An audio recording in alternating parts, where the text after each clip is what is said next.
And one of the things that happens when you get people in small groups in the same room is they're actually they can disagree more constructively, they can disagree more profoundly without just screaming at each other. And we've got to find ways of getting that into our politics, because the existing system does the exact opposite. It takes small differences and it ramps them up into a huge drama, which is now reaching civil war proportions in the United States. And why do they do that? Because they can make money doing that. They keep people on the platform.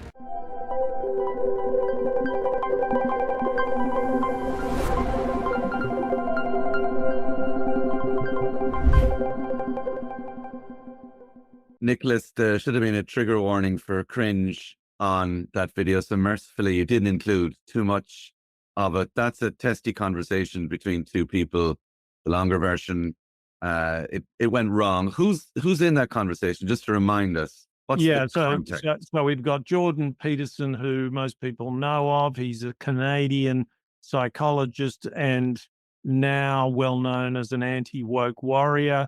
He was cranking that sort of thing up at the time. And this was, so I think of this as his introduction to prime time in the UK. He was becoming pretty well known on YouTube and so on, but this was one of his first, if not his first, appearances on a British high-profile program. Cathy Newman is a high-profile journalist who is a professed feminist, not necessarily an incredibly radical one, but that's part of her brand, if you like. And that was the conversation. And we have a culture, maybe generally in our culture and certainly on media, the conversations are contests. And this was a bit of a contest. But these contests have been going on for years. Yeah. Although one could argue that if you looked at interviews from 30 or 40 years ago, actually people were asked a question and allowed to speak uninterrupted for 5 minutes. But we'll probably get to that either in this video or in subsequent videos. So these have gone on all the time in recent memory. Yeah. And people bring their private motives in. Yep. Usually there's a better yin and yang balance than that.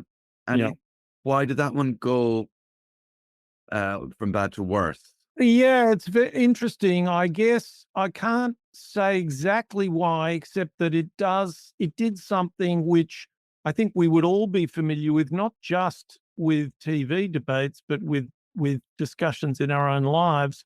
I call it the disagreement as misunderstanding. So the way I think about the quality of a conversation, if two people are vigorously disagreeing with each other, that can be good, it can be bad. Generally, I think we overvalue the idea of disagreement. And as a disagreement becomes more visceral, it starts to become about a whole world. You know, that expression, you would say that, wouldn't you? That's how we get when we're really disagreeing with someone. They don't seem to be able to say anything without reminding us that that's exactly what we hate about the way they're thinking. So the conversation becomes not a disciplined exchange of views about a small thing, but it's really it's a tussle between worldviews. And that is an exciting thing, but it has to be done with great skill. And mostly it's not done with great skill. It's done with mounting frustration, and it ends up in two ships passing in the night, but lobbing a few grenades across the deck as they go. What place does bias in the viewer take in this? Because I don't like Jordan Peterson, so I was kind of, I wanted him to be beaten in this, to be defeated rather, not physically, to be defeated in this conversation. Yeah. So just me as weak human with biases. Yeah.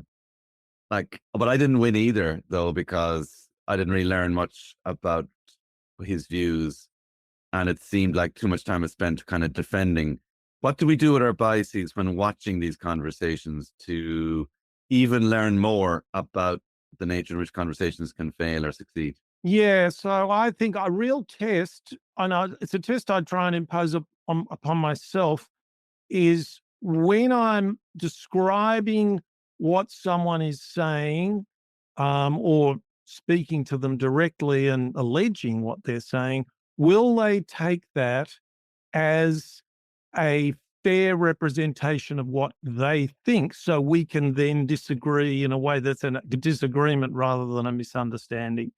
Now, there's there wasn't time in the video. There is an actual moment of grace in that video, very unusual moment of grace, which may have been one of the reasons it went viral. Because what happened, if you recall, is that they kind of Cathy.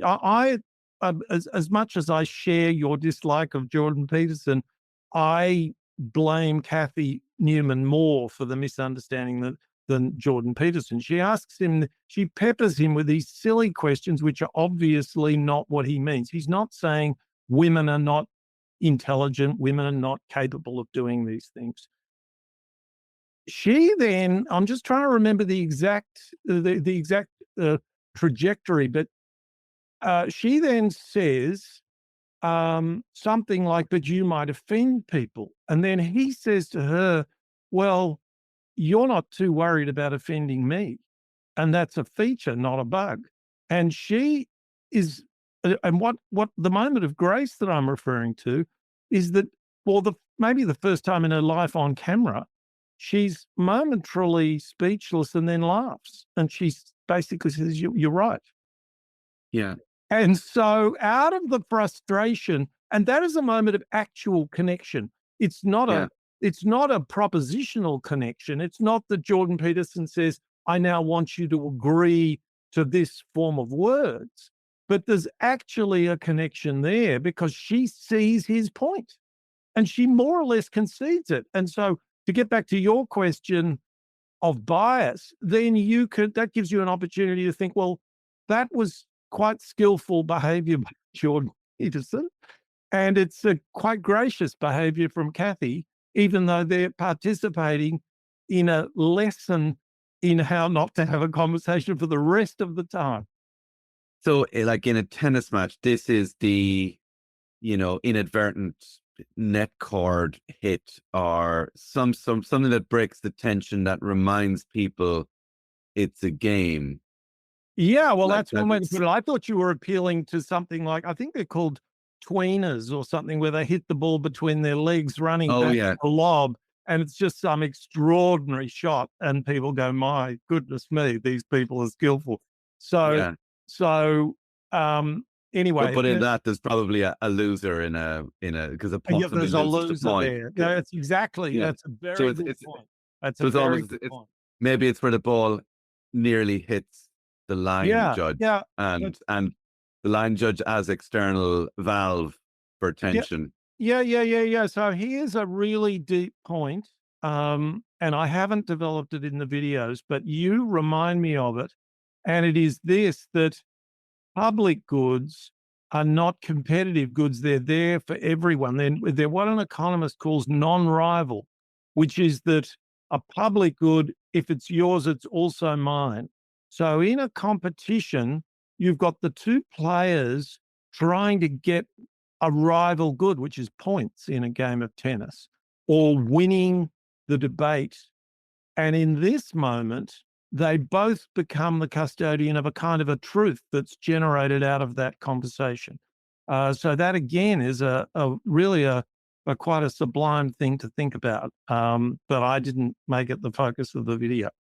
Well, we have it now. The We do. the other I suppose the other aspect, so I'm talking about the observer, because the observer is crucial in this, in the sense that Yes. And it's because a very unusual conversation in that yeah, regard, because yeah, normally, yeah, exactly.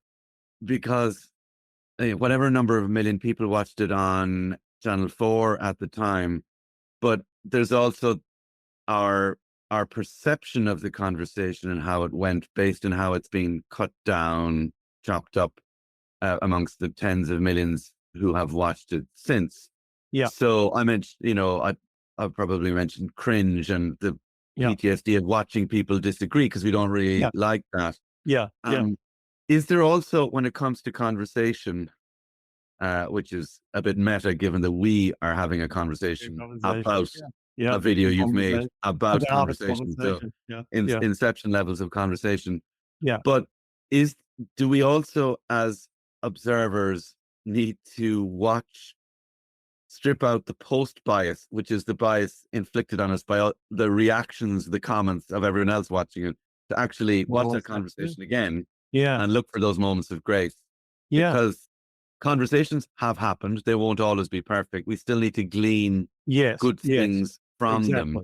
Is Exactly. there an art of watching a conversation as well as the art of conversation, which Yeah. where we as Well, observer yeah. look for that public good? Yeah, yeah, yeah. My answer to that is an answer I would give to kind of most things about life, which is I call it presumptive generosity. It's not being a mug, it's not being a martyr.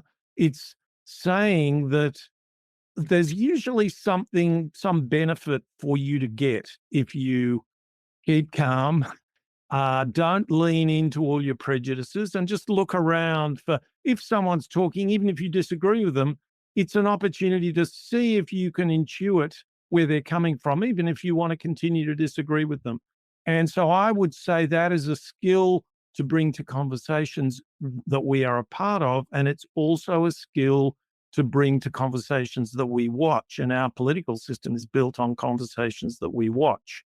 And we don't do that. We basically play Punch and Judy. We pick a side, we decide whether we're left wing or right wing, and then we work out why we hate the other side and why they've just said exactly what you'd expect them to say, and aren't they a pack of assholes?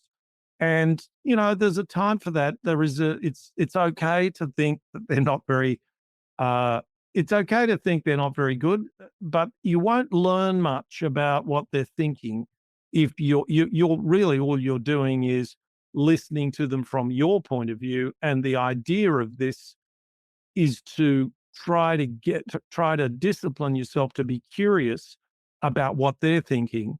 And in fact, my training at university was in history, and this was a kind of basic idea that you need to bracket your disapproval.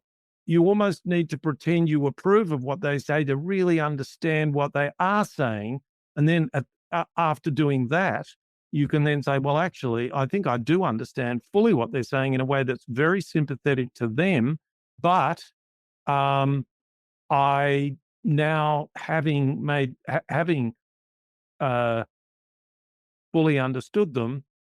Sympathetically understood them. Actually, I'm not that sympathetic, but I now know that I do that from a much stronger position than I do if I just listen quickly for a few signs that they're right wing or left wing, and I don't agree with that. In all of this, what do we do with the impulse to win the conversation? Because Yeah, because if we're gracious yeah, and curious, yeah, we are. And what if they're really bad people? Like we're yeah, presupposing, because yeah, people are, there are a lot of bad actors yeah, with their winning and losing in the conversation and giving the perceived other side a chink in which to push a wedge and make our opinion seem weak, and nuance equals weakness. yeah. Is it about building new venues for these kind of conversations? Because you can lapse into both sidism and, say what you like about the, in square brackets, awful people, but they made some good points, but Yeah, yeah. gonna, Um, sorry, before I start that again, I I'm going yeah, to, my camera went again in the middle of that question. So I won't need to repeat the whole question. I'll say like, and say what you like about people who are in square brackets, the bad people, but they make some good points. Maybe sometimes they're too bad to make good yeah, points. yeah, What do we yeah. need new spaces for this? So I think there is a big difference between being respectful, which is generally a good idea, unless It might be if you're a politician or some advocate or something, and you really want to hammer home, you really want to beat this person, and you might be doing it out of a sense of conviction. I think even then you can be aggressive, straightforward, and still respectful. In private, in most conversations, though, and I don't regard myself as a model for this, but I would like to be.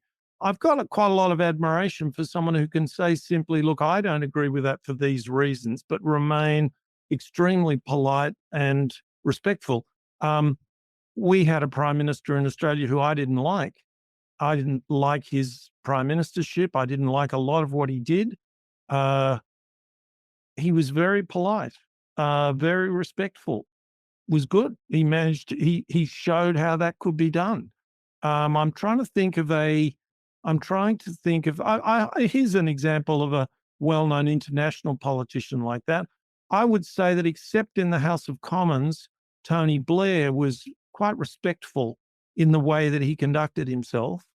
It didn't do him any harm at all. He made that an important part of what he was about, and he wasn't shy in saying, "I don't agree."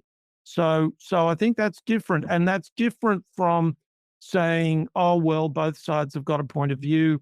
Um, that's often a reasonable thing to say, but if you disagree, it's also you don't have to say that. You just say, "Yes, well, we clearly have a disagreement there," but you remain respectful. I think that's.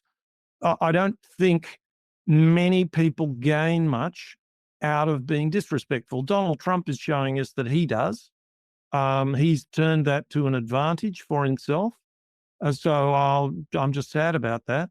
But there are a lot. It's not the case, even in the battlefield of politics, that being respectful to your opponent can't work well for you.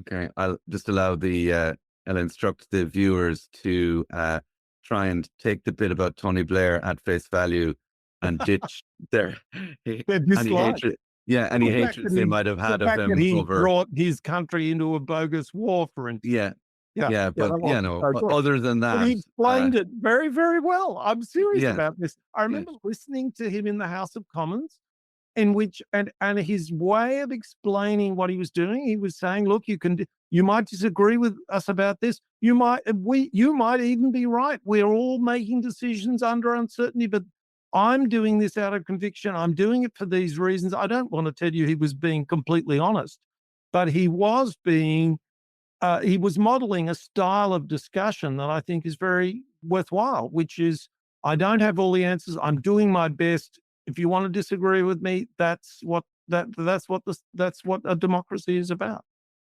now, I know you'll probably in subsequent videos go into more about how we create new paradigms and, rebuild society Yeah. in some ways from first principles. But for people, uh, the next, I always think that big conversations are actually won and lost in neighborhood WhatsApp groups, and those Yeah. chats, Yeah. where it's Yeah. ostensibly a WhatsApp group which is about, can anyone recommend a good plumber in the Yeah. area, Yeah. but then Yeah. Yeah. will often devolve into, you know, issues of global and national importance by Yeah. That's accident. right. Somebody throws a grenade Yeah. into the neighborhood WhatsApp group. What in taking the people who've watched, look at the public and private good, what kind of what can they take into the neighborhood WhatsApp group? Like Well, these principles of good conversation where it's text based and yeah. Yeah. emoji based. I don't know if I can give you. I don't know whether I can add much to what I've said before by answering your question, but I'll answer a slightly different question about the same thing and say that the one of the things that this video series is heading towards is the idea of citizen juries.